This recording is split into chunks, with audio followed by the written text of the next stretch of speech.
All right, good morning, everyone. This is, I'm not so sure it's a proof of life video, more of just some notes after having done several of these. After I installed sound in the first big boy and swore I'd never do another one, I turned around and ordered more, in typical fashion here, because I figured I could improve upon that process, and I certainly have. So, for those of you who are playing the home game, this is the Kato N scale 4014 big boy, which is not prone to DCC friendliness. That said, they can be converted. It's time consuming. Half the battle is wiring up the front half of the locomotive and wiring the independent forward headlight and then the motors and getting everything back together, because they do not make it really relatively apparent how to take this thing apart and put it back together. So basically, just a quick overview. You have a little PCB up front here that you have to run really thin wires to after clipping the light board. That goes back, that runs back to the tender. You've got two coreless motors that get wired in, and basically I found you use a bunch of tape to hold everything in place under that boiler once you figure out how to take everything apart. It gets easier after the first couple. And the tender back isn't that bad. You got a full-size ESU 58420 decoder. You can certainly use a micro in there. I just use those because that's what I had. Plus, I know they work with dual coreless motors, because we use those in the HOP42 when I was at Kato.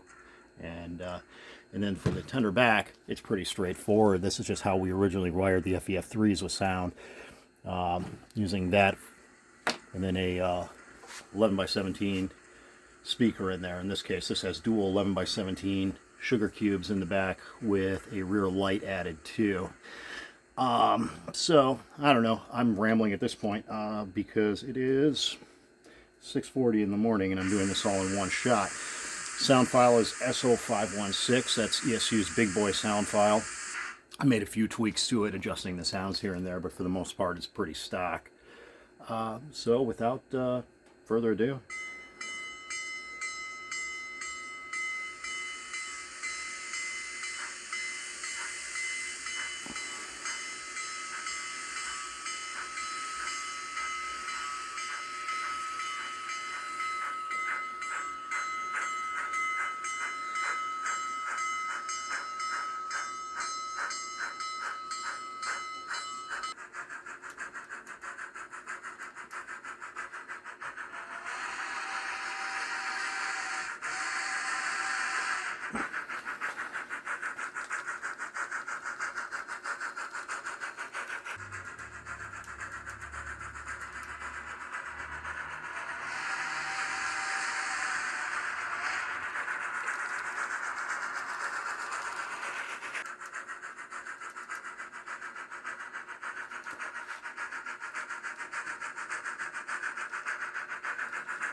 alright, this big boy with ESU LokSound installed in it. Some closing thoughts is after doing a few of these. So obviously I've got familiarity with these things now, and then just general overall Kato construction. These ones, while I was able to speed up the process, they are still time consuming. And that just comes from, you can't rush through dismantling the the front of this locomotive, or you will sorely regret it, because you will lose or break parts. So I was able to shave quite a bit of time off of the original install, and a little bit more off the second one, but they are time-consuming beasts. There's no way around it. So certainly I can install sound in these, but price reflects that, because my time is valuable. But yeah, overall it's a nice model. Certainly I wish Hiroshi had listened to us early on in the design phase and actually made these things DCC friendly, but it is what it is.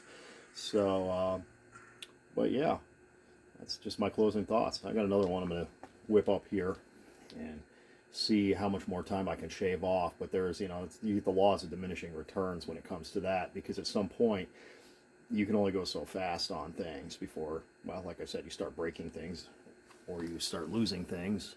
And but I think we've got it down. So anywho, hope you all have a great day.